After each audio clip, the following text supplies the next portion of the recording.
Hello everyone, आप सभी का आपके अपने यूट्यूब चैनल पर मैं एक बार फिर से स्वागत करती हूँ। जैसा आप लोग ने देखा था कि हमने कल जो है पहला चैप्टर इंट्रोडक्शन जो है साइकोलॉजी का देखा। आज जो है हम विकास और वृद्धि देखेंगे, यानी डेवलपमेंट एंड ग्रोथ देखेंगे। यूपी टेट के देखते हुए यूपी टेट को देखते हुए ये सबसे बेस्ट नोट मैं कहूँगी और आप लोग इसको अपना सकते हैं और अच्छे नंबर ला भी सकते हैं। तो चलिए स्टार्ट करते हैं बिना टाइम वेस्ट किए हुए। तो देख सकते हैं वृद्धि और विकास क्या है। यहाँ पर वृद्धि को अभिवृद्धि भी कहा जाता है। वृद्धि होती क्या है, देखिए संकुचित होती है। यहाँ पर लिखा हुआ है वृद्धि क्या होती है, संकुचित होती है, परिणामात्मक होती है और मात्रात्मक होती है और मानवीय होती है। यानी कि हर वो जीव में पाई जाएगी जो ग्रोथ करता है, जीवित है। और दूसरा है ये संकुचित होती है, एक टाइम पे जाकर रुक जाती है। परिणाम आत्मक है, यानी कुछ परिणाम देती है, और मात्रात्मक है जिसे हम नाप सकते हैं।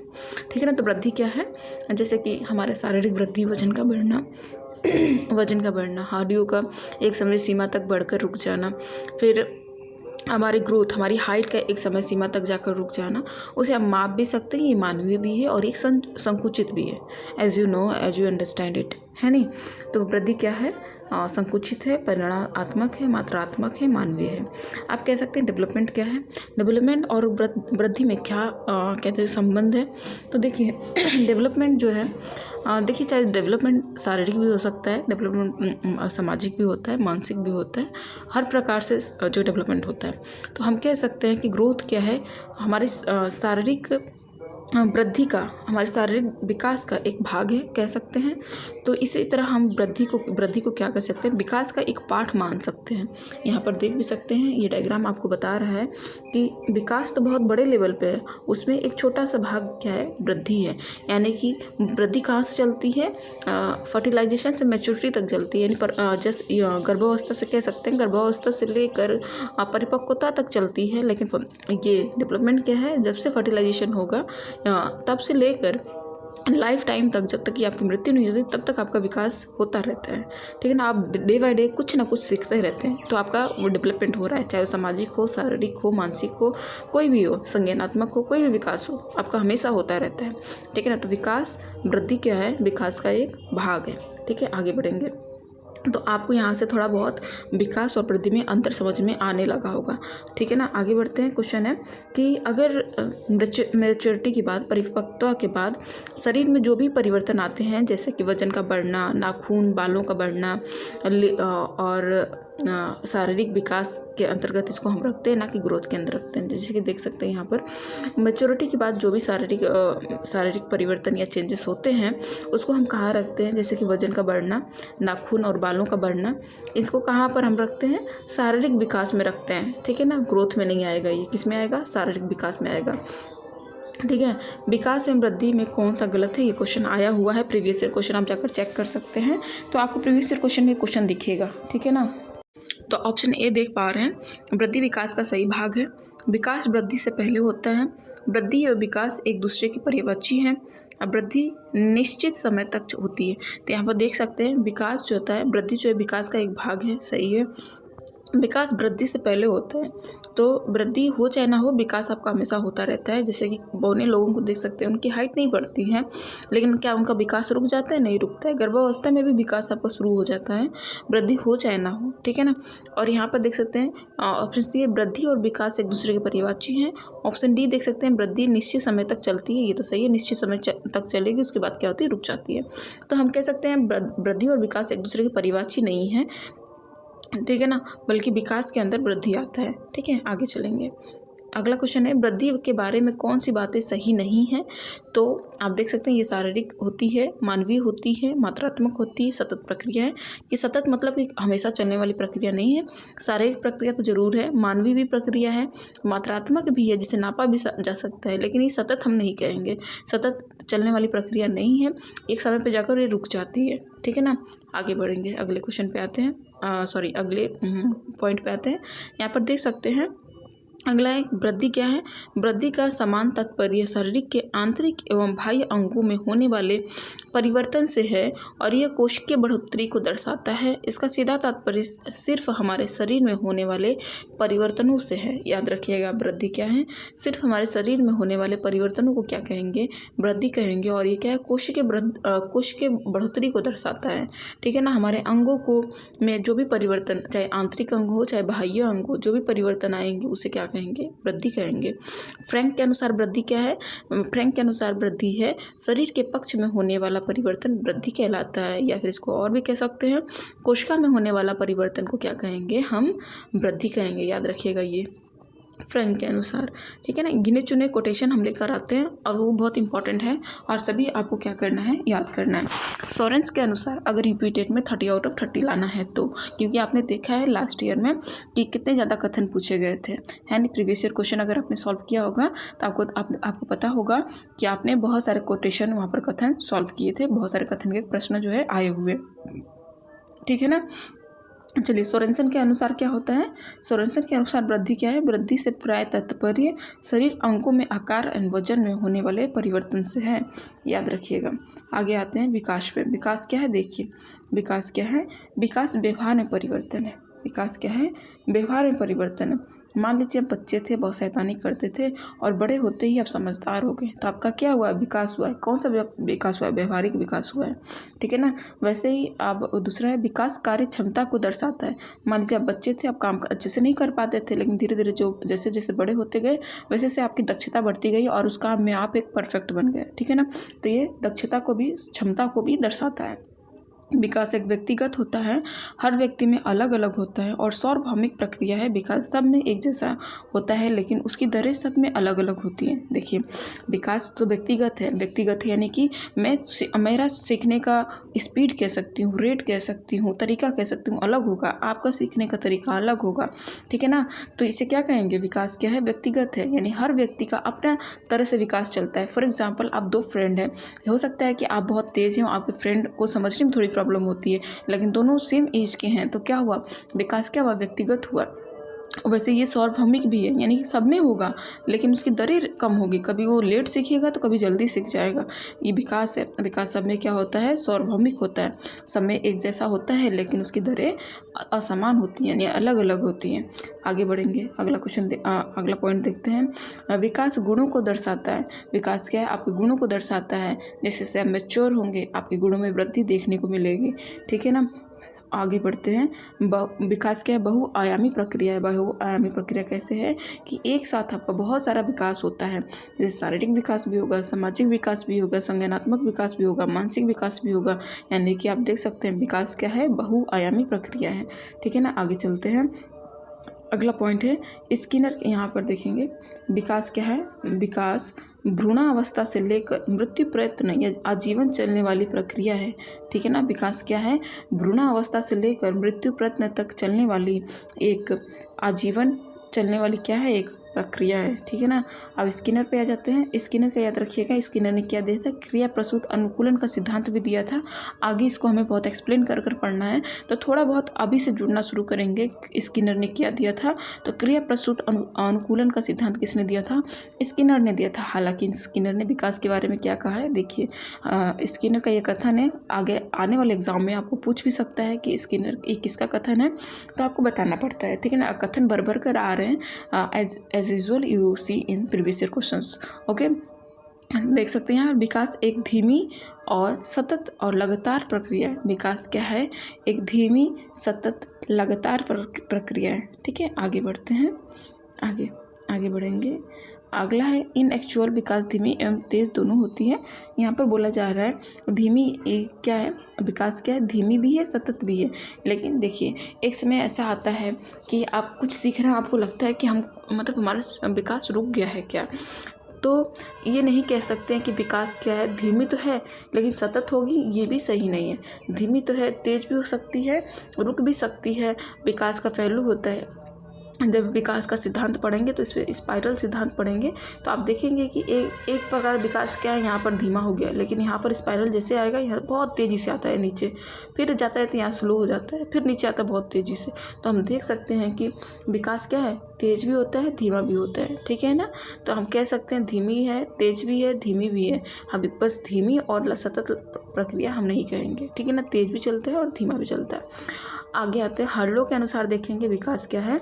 हर्लो के अनुसार विकास क्या है, विकास केवल अभिवृद्धि तक सीमित नहीं है बल्कि यह समानुगत सारे पक्ष के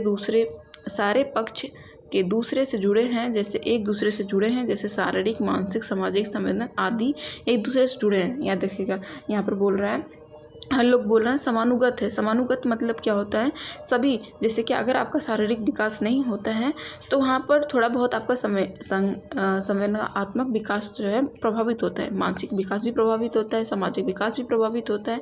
तो हम कह सकते हैं सारे विकास जो है एक दूसरे से जुड़े हुए हैं, सारे आयाम एक दूसरे से जुड़े हुए हैं।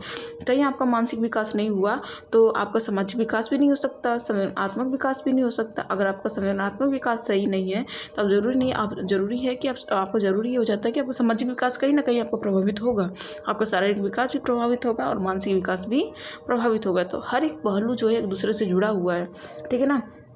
तो इसका समानुगत का अर्थ आपको समझ में आया होगा। एवं क्या है, व्यवस्थित है। व्यवस्थित यानी विकास क्रम में होता है, जैसे कि शिशुअवस्था पहले आएगा, फिर बालावस्था आएगा, फिर किशोरावस्था आएगा, फिर प्रौढ़ावस्था आएगा। इन अवस्थाओं को जब हम अगले चैप्टर में पढ़ेंगे तो उसमें डिटेल में देखेंगे, ठीक है ना। किस अवस्था की क्या विशेषता है, और हर अवस्था की एक विशेषता से क्वेश्चन आता ही आता है, ठीक है ना। तो हम सिंपल से कह सकते हैं हर्लो के अनुसार क्या है विकास, क्या है हर्लो के अनुसार विकास क्या है, विकास केवल अभिवृद्धि तक सीमित नहीं है बल्कि ये समानुगत एवं व्यवस्थित है। तो ये बीच में मैंने जो लिखा है ये बस समझने के लिए लिख दिया है, ठीक है ना। बाकी जो हर्लोक ने बस इतना ही बोला है, विकास केवल अभिवृद्धि तक सीमित नहीं है बल्कि ये समानुगत व्यवस्थित है। यानी कि इतना ये पूछेगा कोटेशन। अब समानुगत क्या होता है मैंने समझा दिया, व्यवस्थित क्या होता है मैंने समझा दिया। आगे चलेंगे। मोनरो के अकॉर्डिंग क्या है, अकॉर्डिंग टू मोनरो ने कहा है विकास परिवर्तन श्रृंखला की वह अवस्था है जिसमें बालक भ्रूणावस्था से लेकर पौढ़ावस्था तक गुजरता है। याद रखिएगा, एम्ब्रियोनिक स्टेट से लेकर एडल्टहुड तक क्या होता है, जाता है, उसे क्या कहेंगे, मोनरो कहेंगे। याद रखिएगा, भ्रूणावस्था से लेकर पौढ़ावस्था तक किसने कहा है, मोनरो ने कहा है। चलिए आगे आते हैं, वृद्धि और विकास में अंतर देखते हैं। वृद्धि क्या है, एक निश्चित प्रक्रिया है, यानी कि एक निश्चित समय तक चलेगी फिर रुक जाएगी। वहीं विकास क्या है, ये आजीवन चलने वाली क्या है, प्रक्रिया है, ठीक है ना। शरीर के पक्षों में होने वाला परिवर्तन को क्या कहेंगे, वृद्धि कहेंगे। बाकी सभी पक्षों में, चाहे शारीरिक हो, मानसिक हो, सामाजिक हो, संवेदनात्मक हो, सभी को क्या कहेंगे, हम विकास कहेंगे। ये क्या होता है, परिमाणात्मक होता है और मात्रात्मक होता है, जिसे हम देख भी सकते हैं और माप भी सकते हैं। ये होता है गुणात्मक होता है, आंशिक मात्रात्मक होता है। जैसे कि मात्रात्मक कैसे, कि आपकी बुद्धि को हम माप सकते हैं। बुद्धि क्या है, वृद्धि, मानसिक विकास क्या है, एक प्रकार का विकास है, लेकिन हम उसको माप सकते हैं। कैसे माप सकते हैं, सूत्र आपको अभी यहाँ पर देखेंगे, ये सूत्र आगे भी पढ़ना है। जब हम मानसिक विकास पढ़ेंगे और विनय साइमन का दिया हुआ थ्योरी पढ़ेंगे तो हम देखते हैं कि विनय साइमन ने दिया था मानसिक विकास को मापने का। तो हम मानसिक विकास इक्वल्स टू, जिसे बुद्धि लब्धि भी कहते हैं, जिसे क्राइटेरिया एज क्या कहते हैं, बुद्धि लब्धि कहते हैं, इक्वल्स टू क्या होता है, mental as upon criteria critical, या फिर प्रेजेंट एज भी कहते हैं, ठीक है ना। तो प्रेजेंट एज इंटू 100। तो हम यहाँ पर क्या कर रहे हैं, आपकी बुद्धि को माप रहे हैं, बुद्धि लब्धि को माप रहे हैं, यानी मानसिक विकास को माप रहे हैं। आपकी मेंटल एज कितनी है, क्वेश्चन में दिया रहेगा। आपकी प्रेजेंट एज कितनी है, क्वेश्चन में दिया रहेगा। दोनों को 100 कर लेंगे, आपकी बुद्धि लब्धि या फिर मानसिक विकास आप निकाल सकते हैं। तो कह सकते हैं विकास आंशिक है, आंशिक यहाँ पर देखिए आंशिक मात्रात्मक है, थोड़ा बहुत इसको भी हम माप सकते हैं, ठीक है। बाकी ये गुणात्मक भी है, ठीक है। आगे चलेंगे, आगे आते हैं। यहाँ पर दिया है वृद्धि विकास के बाद होता है। वृद्धि क्या होता है, विकास के बाद स्टार्ट होता है और विकास से पहले भी ख़त्म हो जाता है। लेकिन विकास क्या है, वृद्धि से पहले होता है, ठीक है ना। विकास क्या है, वृद्धि से पहले होता है। वृद्धि जैविक है, बायोलॉजिकल क्रियाओं का परिणाम है, ठीक है ना। वृद्धि क्या है? बायोलॉजिकल क्रियाओं का परिणाम है। विकास क्या है? बायोलॉजिकल है, इन्वायरमेंटल का अंतःक्रिया का परिणाम है। यानी कि विकास क्या होगा? बायोलॉजिकल तो होगा, लेकिन उसमें अगर इन्वायरमेंट अगर सही से नहीं मिला तो ये प्रभावित भी हो सकती है। हमने पहले भी बोला है कि एक धनी एक व्यक्ति, एक बच्चा है जो बहुत ही रिच फैमिली में है और उसको सारी फैसिलिटी मिल रही है, तो ज़्यादा से ज़्यादा संभावना है कि बहुत अच्छा करेगा वो अपनी लाइफ में। लेकिन वही एक गरीब बच्चा है, अगर उसको कोई फैसिलिटी नहीं मिल रही है तो गरीब का गरीब ही बना रहेगा, ठीक है ना। तो ये इन्वायरमेंट पे भी अफेक्ट करता है विकास। और बाकी बायोलॉजिकल तो है, लेकिन इन्वायरमेंट पे भी अफेक्ट रहता है। दोनों का अंतःक्रिया का परिणाम है, ठीक है ना। अभी वृद्धि की बात करें तो ये रचनात्मक तो है, लेकिन ये क्या है? रचनात्मक भी है और विनाशात्मक भी है। यानी एक समय पे रचनात्मक कैसे है? जब किशोरावस्था होती है तो बहुत ज़्यादा क्या होती है? तेज होती है, विकास बहुत तेज होता है। और यहाँ पर कहते हैं कि सबसे ज़्यादा मानसिक विकास किस अवस्था में होता है? तो किशोरावस्था में ही होता है। और विनाश कब होता है? और जब ये वृद्धावस्था में एंटर करते हैं तो विकास हमारा विनाश होने लगता है, ठीक है ना। वहाँ सोचने समझने की शक्ति धीरे धीरे हम खोने लगते हैं, ठीक है ना। तो यहाँ पर हमारे विकास का विनाश भी होता है। तो ये दोनों है, रचनात्मक भी है, विनाशात्मक भी है। बाकी वृद्धि जो है रचनात्मक है। आगे देखें, विकास बिना वृद्धि के संभव है। तो विकास बिना वृद्धि के भी संभव है, हो सकते। जैसा कि आप बौने लोगों को देखते हैं, उनका वृद्धि तो नहीं होता, लेकिन उनका विकास ऐसा नहीं कि रुक जाता है, ठीक है ना। आगे क्वेश्चन देख सकते हैं। मानव में विकास होता है, गुणात्मक और आंशिक मात्रात्मक होता है। 4 ऑप्शन थे, जल्दी क्वेश्चन बोला गया था तो हम लिख नहीं पाए थे, 2 ही ऑप्शन लिख पाए थे, ठीक है ना। आगे अगला क्वेश्चन देखेंगे, विकास के बारे में क्या सत्य है? तो विकास के बारे में क्या सत्य है? विकास एक मशीन प्रोसेस है, विकास निश्चित समय तक चलता है, विकास वृद्धि के बाद होता है, विकास एक व्यवस्थित प्रक्रिया है। तो विकास क्या है? एक व्यवस्थित प्रक्रिया है। आगे चलते हैं, आगे चलेंगे। विकास और वृद्धि के सिद्धांत आ जाते हैं यहाँ पर, ठीक है ना। जैसा कि देख पा रहे हैं, अब हम स्टार्ट करेंगे विकास एंड वृद्धि के सिद्धांत। ये principle of growth and development कह सकते हैं। अब पहला विकास आप देख पा रहे हैं, निरंतरता का सिद्धांत, प्रिंसिपल ऑफ कंटिन्यूटी, ठीक है ना। लगातार, ये निरंतर मतलब लगातार होता है। अब देखेंगे इसके सिद्धांत के अनुसार क्या होता है। विकास आजीवन चलने वाली प्रक्रिया है, विकास कभी रुकने वाली प्रक्रिया नहीं है। हम हमारे ज़िंदगी में कुछ ना कुछ नया सीखते रहते हैं।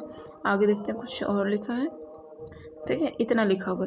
तो विकास क्या है? एक निरंतर चलने वाली प्रक्रिया है। क्या है? निरंतर चलने वाली प्रक्रिया है, तो इसे निरंतरता का सिद्धांत बोल दें। सिंपल सी है, आजीवन चलेगी, निरंतर चलेगी, तो इसे क्या बोल देंगे? निरंतरता का सिद्धांत बोल देंगे। तो आगे अगर आपको लगता है कि कोई विकास कंटिन्यू, इस पर क्वेश्चन आता है कि ये किस सिद्धांत का एग्जाम्पल है, या फिर कुछ जब आप प्रीवियस ईयर क्वेश्चन देखेंगे तो विकास के सिद्धांत से बहुत सारे क्वेश्चन आए हुए हैं, ठीक है ना।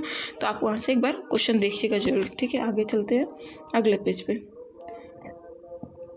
स्टैनले हॉल, याद रखिए, इनको मोस्ट इंपॉर्टेंट, हमने पहले भी क्वेश्चन जब सॉल्व कर रहे थे तभी बताया है। पहले वाले चैप्टर में भी, इंट्रोडक्शन वाले चैप्टर में भी इनके बारे में बताया, अभी बता दे रहे हैं, याद रखिएगा। स्टैनले हॉल की बुक है एडोलसेंस। क्या है बुक? एडोलसेंस। इन्होंने कब दिया था? 1904 में प्रकाशित किया था, ठीक है ना। इन्होंने किस पे स्टडी किया था? किशोरावस्था पे, एडोलसेंस पे बहुत ही ज़्यादा अध्ययन किया था, इसलिए इन्होंने बुक निकाली एडोलसेंस 1904 में। इनके अनुसार क्या है? किशोरावस्था अचानक आने वाली अवस्था है। क्या है? किशोरावस्था क्या है? अचानक आने वाली अवस्था है। या देखिए, त्वरित विकास का सिद्धांत भी इन्होंने दिया था। कौन सा सिद्धांत दिया था? जो किशोरावस्था अचानक आने वाली अवस्था है, इसलिए इसे क्या कहते हैं? त्वरित विकास का सिद्धांत कहते हैं। और इसे त्वरित विकास का सिद्धांत किसने दिया था? स्टैनले हॉल ने दिया था। कुछ चीज़ें आपको याद करनी पड़ेगी, ठीक है ना। आगे बढ़ते हैं। आगे है रमेश और महेश की आयु समान है, लेकिन दोनों मानसिक और सामाजिक रूप से भिन्न हैं। यह विकास के किस सिद्धांत को दर्शाता है? तो आपको यहाँ क्वेश्चन को देखना पड़ेगा और समझना पड़ेगा। हमने अभी कहा था कि विकास क्या होता है? व्यक्तिगत होता है। हर किसी का अलग अलग जो है विकास का हो सकता है, समान आयु हो, लेकिन आप कुछ और ज़्यादा सीख पा रहे हैं, हम नहीं सीख पा रहे हैं। हो सकता है मेरा विकास का व्यक्तिगत कारण हो, मेरा विकास का तरीका अलग हो, आपके विकास होने का तरीका अलग हो, है नहीं। हमने कहा है आयु सेम होएंगी, लेकिन विकास जो होता है हर पर्सन में अपना होता है, यानी व्यक्तिगत होता है। तो यहाँ पर देख सकते हैं रमेश और महेश की आयु समान है, लेकिन दोनों में मानसिक और सामाजिक रूप से भिन्न है। यानी मानसिक भी, उनका मानसिक विकास भी अलग है, सामाजिक विकास भी अलग है। क्यों अलग है? क्योंकि हम जानते हैं विकास क्या है, व्यक्तिगत होता है, हर किसी का अपना विकास होता है। तो ये हम कह सकते हैं इसका क्या आंसर हो जाएगा, ऑप्शन बी जो है करेक्ट आंसर हो जाएगा। ठीक है ना। निरंतरता का सिद्धांत, प्रतिमा एकीकरण का सिद्धांत क्या होगा, सब पे आएंगे। ठीक है ना। आगे बढ़ते हैं। अगला क्वेश्चन, व्यक्तिगतता का सिद्धांत और व्यक्ति भिन्नता का सिद्धांत क्या होता है, प्रिंसिपल ऑफ इंडिविजुअलिटी क्या होती है, ये देखिए। अभी हमने पढ़ा प्रिंसिपल ऑफ इंडिविजुअलिटी या व्यक्तिगतता का सिद्धांत। इसी सिद्धांत को जो एग्जाम्पल बता रहा है, इसी सिद्धांत को क्या कहते हैं, व्यक्तिगतता या व्यक्तित्व का सिद्धांत या व्यक्ति भिन्नता का सिद्धांत। प्रिंसिपल ऑफ इंडिविजुअलिटी क्या होती है, हर व्यक्ति का क्या होता है, विकास अपना अपना होता है, वो उसे क्या कहेंगे, इंडिविजुअलिटी का सिद्धांत कहेंगे। देखिए, आप देखिए यहाँ पर ये भी दो प्रकार का है। कौन सा, इंटर इंडिविजुअलिटी और इंट्रा, यानी कि इंटर मतलब कि अपने आप में ही दो तरह की भिन्नता हम पाएंगे, अपने आप के विकास में ही दो तरह की भिन्नता पाएंगे। ठीक है ना। और अंतर व्यक्ति मतलब कि हम दो व्यक्तियों के अंदर अलग अलग विकास पाएंगे, सेम आयु की दो व्यक्तियों में अलग अलग विकास देखने को मिल रहा है। और इंटर व्यक्ति मतलब कि अपने आप में हम देखेंगे कि हमें ही दो प्रकार से विकास हो रहा है। इस सिद्धांत के अनुसार कोई व्यक्ति, दो प्राणी एक समय नहीं होते, दो प्राणी एक समान नहीं होते। इंटर यानी कि दो अलग अलग, सॉरी मैंने उल्टा बोल दिया। इंटर मतलब क्या होता है, इंटर मतलब होता है दो अलग अलग व्यक्तियों के बीच में, अंतरा मतलब होता है सेम व्यक्ति के बीच में समान। ठीक है ना, सेम। मैंने जस्ट अपोजिट बोल दिया, आई एम रियली सॉरी। ठीक है। इंटर और इंट्रा समझिएगा। इंटर मतलब होता है कि सेम, और इंट्रा मतलब होता है सेम, और इंटर मतलब होता है डिफरेंट। ठीक है ना। अंतर मतलब दो अलग अलग व्यक्ति, और इंट्रा मतलब होता है दो सेम व्यक्ति। तो हमने अलग अलग व्यक्ति का एग्जाम्पल रमेश और महेश का देख लिया कि उनका समान आयु है, लेकिन विकास क्या हो रहा है, अलग अलग हो रहा है। तो उसे क्या बोलेंगे, इंटर व्यक्तित्व यानी इंटर इंडिविजुअलिटी कहेंगे। उसके बाद आते हैं अंतरा व्यक्तित्व क्या होता है, एक ही व्यक्ति में स्वयं में कई मामलों में भिन्न होता है, अंतर व्यक्ति भिन्नता कहते हैं। फॉर एग्जांपल कि हम कहीं जा रहे हैं, मतलब कि हमें अगर कलर का ले लेते हैं, अगर मान लीजिए कलर को लेते हैं, तो हर चीज़ के लिए हमें अलग अलग कलर, यानी मान लीजिए नेचर में हमें ब्लू एंड ग्रीन कलर है तो अलग पसंद आ रहा है, अगर कपड़े पर लेने हैं तो उसी में हमें अलग कलर पसंद आ रहा है। ठीक है ना। तो ये हम देख रहे हैं अपने आप में ही हर जगह अलग अलग भिन्नता देखने को मिल रही है। ठीक है ना। तो इसे बोलेंगे अंतर व्यक्तित्व या फिर इंट्रा इंडिविजुअलिटी डेवलपमेंट कहेंगे। ठीक है ना। अब देखिए यहाँ पर क्वेश्चन भी है, रीमा किसी बात को जल्दी सीखती है, लेकिन सीमा उसी बात को जल्दी नहीं सीख पाती है। ये दर्शाता है इंटर। हमने कहा है ना कि रीमा और सीमा दो व्यक्ति आ गए, कहाँ गए, सीमा दो व्यक्ति आ गए, तो ये इंटर होगा, यानी कि अंतर होगा, अंतर व्यक्तित्व या फिर इंटर इंडिविजुअलिटी। ठीक है ना। तो हमने कहा कि सेम आयु है, लेकिन दोनों एक बात को जल्दी नहीं सीख पा रही हैं, तो इसका क्या मतलब है, ये क्या दर्शाता है, इंटर इंडिविजुअलिटी को दर्शाता है, अंतर व्यक्तित्व का क्या करता है, दर्शा रहा है। अगला सिद्धांत है विकास की दिशा का सिद्धांत। देखिए, विकास की दिशा का सिद्धांत बताता है कि आपका विकास कैसे हुआ है, पैर से हाथ की तरफ, हाथ से पैर की तरफ, सर से पैर की तरफ, पैर से सर की तरफ, दाएं से बाएं, ऊपर से नीचे कैसे हुआ है। विकास होने का भी तरीका होता है। जब आप इसको पढ़ते हैं, प्रिंसिपल ऑफ डेवलपमेंट डायरेक्शन, तो या फिर विकास की दिशा का सिद्धांत पढ़ते हैं, तो आप पाते हैं कि विकास जो होता है दो तरीके से होता है। एक मस्तकोधोमुखी का सिद्धांत जिसे कहते हैं, या फिर सिरापदमुखी का सिद्धांत भी कहते हैं, सेफेलोकॉडल सिद्धांत भी कहते हैं, या फिर केंद्र से निकट दूर का सिद्धांत कहते हैं, प्रॉक्सी डिस्टमोटल से थ्योरी भी इसे या प्रिंसिपल कहते हैं। ठीक है ना। अब इन दोनों में क्या अंतर है, देखिए। मस्तकोमुखी या फिर सिरापदमुखी का सिद्धांत नाम से ही पता चल रहा है, पहले क्या है, मस्तक से आया, फिर उसके बाद देखिए यहाँ पर सिरा मतलब सर आया, पाद मतलब पैर आया। ठीक है ना। तो ऐसा विकास जो मस्तक से यानी कि सिर से लेकर पैर तक चलता हो, हेड से लेकर फुट तक चलता हो, उसे क्या कहते हैं, मस्तकोमुखी का सिद्धांत कहते हैं। और ये बताता है कि आपका विकास सबसे पहले मस्तिष्क का होता है, उसके बाद आपके पैरों का विकास होता है। ठीक है ना। आई होप आपको समझ में आ रहा है। देखिए वीडियो थोड़ी लंबी होगी, नो प्रॉब्लम, लेकिन आपको जो है सारे कंटेंट मैं देने की कोशिश कर रही हूँ और सब कुछ समझाने की कोशिश कर रही हूँ। और आपको वीडियो अच्छी लगती है तो प्लीज़ लाइक कमेंट करना बिल्कुल भी ना भूलें। लाइक करें चाहे नहीं करें, कमेंट एक बार ज़रूर कर दें कि आपको ये वीडियो अच्छी लगी है। यार इतना मेहनत कर रहे हैं, आपके लिए कर रहे हैं, ठीक है। मुँह से बोलते बोलते मुँह दर्द हो गया, लेकिन आप लोग जो है कोई रिस्पॉन्स नहीं करते ना, तो बहुत बुरा लगता है कि आप लोग के लिए इतना मेहनत और फिर उसके बाद कोई रिस्पॉन्स ही नहीं आ रहा है, ठीक है ना। और हम बहुत सीरीज़ में चल रहे हैं। एक बार पूरा कंप्लीट होने के बाद आप लोगों को लगेगा क्या मैंने पढ़ लिया, पूरा हमने कर लिया है, ठीक है ना। आगे बढ़ेंगे तो यहाँ देख सकते हैं मस्तकोन्मुखी का सिद्धांत क्या होता है, जो सिर से लेकर आपके पैर तक चलता है, उसे क्या कहेंगे, मस्तकोन्मुखी या सिरापाद मुखी का सिद्धांत कहेंगे। ये सिद्धांत कहता है कि विकास क्रम में पहले बच्चे का सिर विकसित होता है। क्या कहता है, पहले बच्चे का सिर विकसित होता है, उसके बाद अन्य अंग विकसित होते हैं, अर्थात हमारा विकास सिर से पैर की तरफ होता है। आगे बढ़ेंगे। अगला, development from head to tail, केंद्र से निकट दूर का सिद्धांत क्या होता है। इस सिद्धांत के अनुसार हमारा विकास पहले स्नायु नर्वस सिस्टम मंडल में होता है, फिर अन्य भागों में होता है, इसलिए इसको केंद्र, क्योंकि हमारा नर्वस सिस्टम हमारे स्पाइनल कोड से जुड़ा हुआ है और स्पाइनल कोड हमारे, और कह सकते हैं हमारा बोन जो है सब क्या होता है, सेंटर में होता है, इसलिए क्या कहेंगे, ये केंद्र से निकट दूर का सिद्धांत इसे कहते हैं, ठीक है ना। आगे बढ़ेंगे। अगला है विकास के दिशा सिद्धांत के अनुसार बच्चों का विकास होता है। ये सारे क्वेश्चन आए हुए हैं भाई, कोई भी क्वेश्चन फालतू नहीं, सारे प्रीवियस क्वेश्चन यहाँ पर लिखा हुआ है ताकि आप पढ़ते समय आप क्वेश्चन भी करते जाएं, ठीक है ना। तो यहाँ पर देख सकते हैं विकास के दिशा सिद्धांत के अनुसार बच्चों का विकास होता है सिर से पैर और बाहर से मध्य की ओर, पैर से सिर और मध्य से बाहर, सिर से पैर और मध्य से बाहर की ओर, पैर से सिर और निकट से दूर की ओर। तो हमने देखा था केंद्र यानी मध्य हो गया, और सिर से पैर देखा था, और मध्य से बाहर निकट दूर की ओर देखा था हमने। तो ऑप्शन सी जो इसका करेक्ट आंसर हो जाएगा। आगे बढ़ेंगे। आगे देख सकते हैं पारमार्जिता का सिद्धांत। देखिए 8-9 सिद्धांत है, पूरा कर लेते हैं, ठीक है ना। क्वेश्चन वीडियो थोड़ी लंबी होगी पर कर लेंगे। पारमार्जिता का सिद्धांत क्या है, प्रिंसिपल ऑफ मॉडिफिकेशन क्या है, वृद्धि मॉडिफिकेशन क्या है, पारमार्जिता। देखिए यहाँ पर जब पढ़ते हैं हम देखते हैं यहाँ पर, जब कोई बच्चा वंशानुगत से ही कमज़ोर होता है, उसमें हम पर्यावरण की मदद से विद्यालय से बहुत बदलाव ला सकते हैं।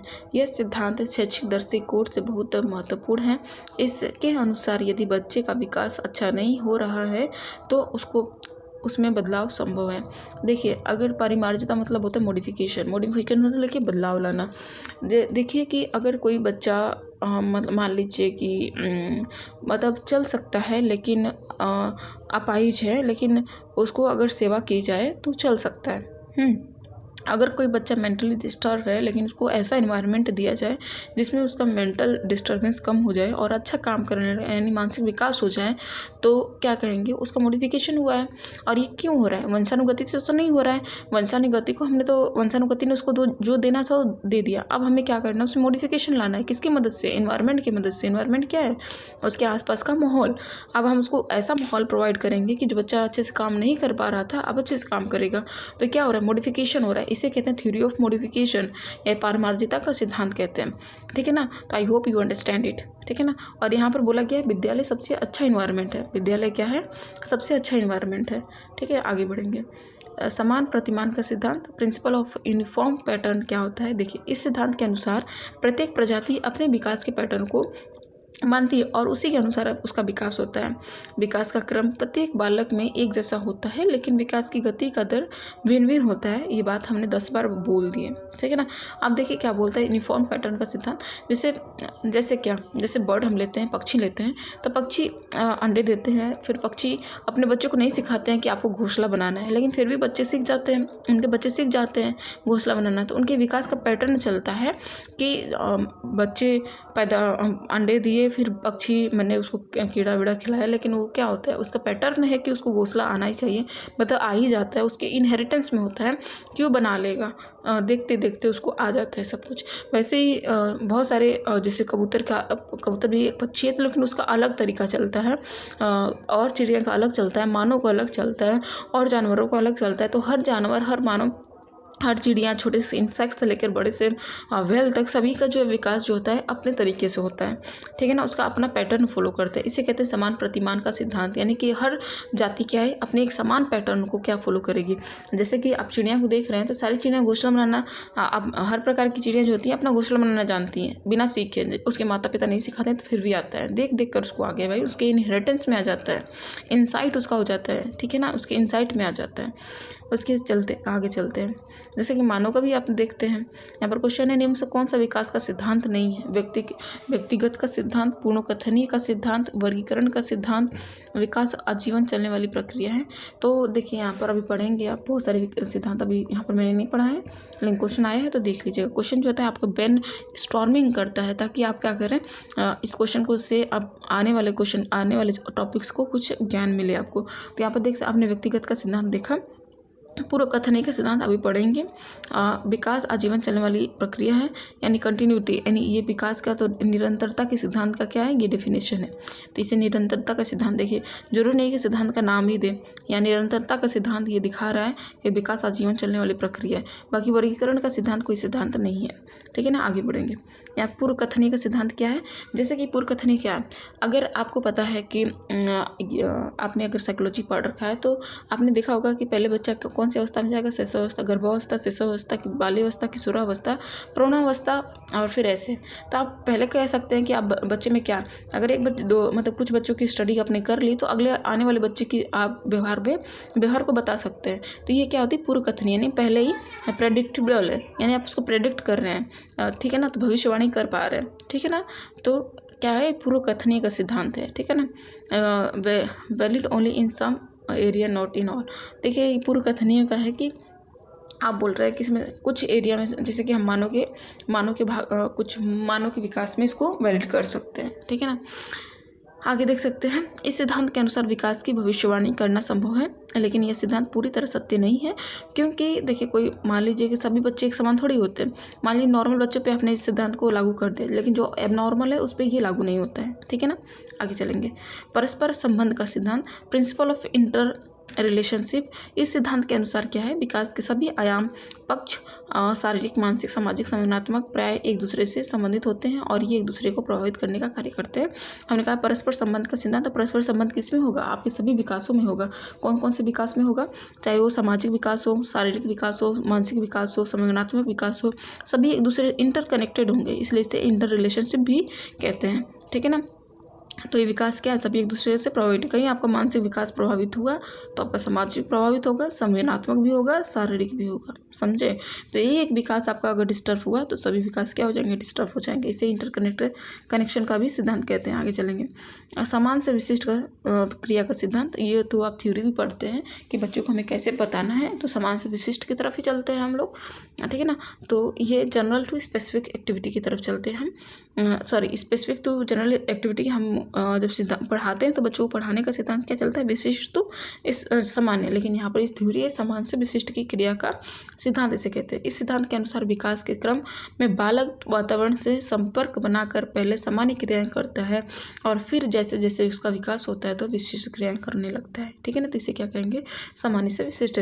इसका देखिए एग्जाम्पल दिया, जिससे कि बच्चा शुरू में क्या करता है, गोला बनाना सीखता है, समय के साथ धीरे धीरे वो कठिन डायग्राम भी बनाता है, उसके बाद वो स्क्वायर भी बनाता है, ट्राइंगल भी बनाता है, पेंटागोरस, ऑक्टामेरस, ये सारे जो है डायग्राम जो है बनाने लगता है, ठीक है ना। तो कह सकते हैं बच्चे ने पहले एनवायरनमेंट में आकर अपने आप को क्या समायोजन किया, समायोजन से उसने एक पेन उठाया और पेन से बार बार गोला कर रहा है, गोला करते करते समय के साथ उसे क्या गया, स्क्वायर बनाना सीख गया, ट्राइंगल बनाना सीख गया। ऐसे क्या कर लिया, सामान्य से विशिष्ट की तरफ चला गया, ठीक है ना। अब एकीकरण का सिद्धांत क्या होता है, ये समन्वय का सिद्धांत भी कहते हैं, प्रिंसिपल ऑफ इंटीग्रेशन भी कहते हैं। क्या है, इस सिद्धांत के अनुसार बालक पहले अपने संपूर्ण अंग, फिर उसके भागों को, फिर दोनों को मिलाकर एक साथ कार्य करना सीख जाता है। जैसे कि पहले क्या करता है बालक, मान लीजिए उंगली चलाना सीख रहा है, यहाँ पर एग्जाम्पल भी नहीं दिया है, ठीक है, हमने तो लिखा था पर भूल गया लगता है। पहले क्या करता है बालक, पहले अपना उंगली क्या करता है, मान लीजिए कि अपना हाथ इधर उधर करता है, फिर हाथों से पेन पकड़ता है, पेन पकड़ने के बाद क्या होता है, उसको मतलब पेन को घुमाता है, फिर हाथ को ऐसे कर कर क्या करता है वो चलना, मतलब कि काम करना शुरू कर देता है। तो इसे क्या कहते हैं, इंटीग्रेशन, एक अंग का दूसरे अंग में भी ट्रांसफ़र कर लेता है, यानी बाएं हाथ से लिखना शुरू करे तो दाएं में भी लिखने लगेगा। ऐसे करते करते वो सीख लेता है, ठीक है ना। इसे कहते हैं प्रिंसिपल ऑफ इंटीग्रेशन। अब आता है लास्ट और मोस्ट इंपॉर्टेंट जो ये थ्योरी है, वंशानुगत इन वातावरण की अंतःक्रिया का सिद्धांत। आपको सीखना है तो अगर आपके वंशानुगत में कोई दिक्कत है तो भी आपको सीखने को प्रभावित करेगा, आपके वातावरण में भी कोई दिक्कत है तो भी आपको सीखने को प्रभावित करेगा।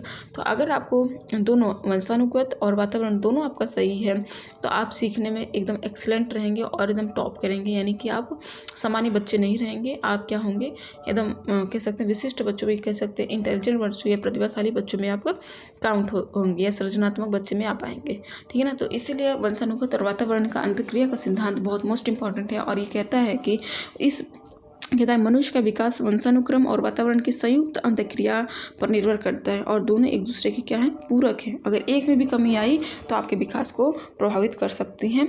आगे आते हैं, अगला आता है विकास का चक्र प्रगति का सिद्धांत। ये मैंने अभी बताया है कि चक्र प्रगति क्या कहती है कि विकास कंटिन्यू धीमा नहीं होता, कंटिन्यू तेज़ नहीं होता, ये धीमा और तेज़ दोनों रहता है। इसे स्पाइरल डेवलपमेंट थ्योरी भी कहते हैं। इस सिद्धांत के अनुसार मनुष्य का विकास रेखीय ना होकर स्पाइरल है, वर्तानुकाल है तो की तरह होता है, क्योंकि जब भी मनुष्य का विकास होता है एक स्तर पर आने के बाद थोड़ा ठहरता है और फिर आगे बढ़ता है। जैसे कि बाल्यावस्था में देखते हैं विकास एकदम से नहीं, थोड़ा रुक ही जाता है, ठीक है ना। तो इसे स्पाइरल कहा गया है, ठीक है। आगे देखते हैं वृद्धि और विकास का शैक्षणिक महत्व क्या है। देखिए वृद्धि और विकास का क्या महत्व है, हम बच्चों की व्यक्तिगत भिन्नता को ज्ञात होता है। अगर हम व्यक्तिगत भिन्नता नहीं जानेंगे तो सभी बच्चों को एक समान रूप से पढ़ाने लगेंगे और सोचेंगे हमने इसको तो पढ़ा दिया तो उसको भी आ गया होगा। तो ये आपको नोटिस करना है कि हमें व्यक्तिगत भिन्नता को याद रखना है। हर व्यक्ति, हर बच्चा अलग अलग है, ठीक है ना। कोई समान बच्चा नहीं होता। हर बच्चे के मानसिक विकास, सामाजिक विकास, सोशल डेवलपमेंट, इमोशनल डेवलपमेंट सब कुछ अलग अलग होता है, ठीक है ना। पाठ्यक्रम निर्माण में सहायक होता है कि हम किस बच्चे के लिए क्या पाठ्यक्रम बनाएंगे, ये हमें सहायता करता है। अब ये ऐसा थोड़ी है कि 6th क्लास के बच्चों को हम प्राइमरी का सिलेबस दे दें या फिर प्राइमरी के बच्चों को हम 6th क्लास का सिलेबस दे दें। तो ये क्या करता है, विकास समृद्धि हमें बताता है कि किस बच्चे के अनुसार कितना सिलेबस होना चाहिए।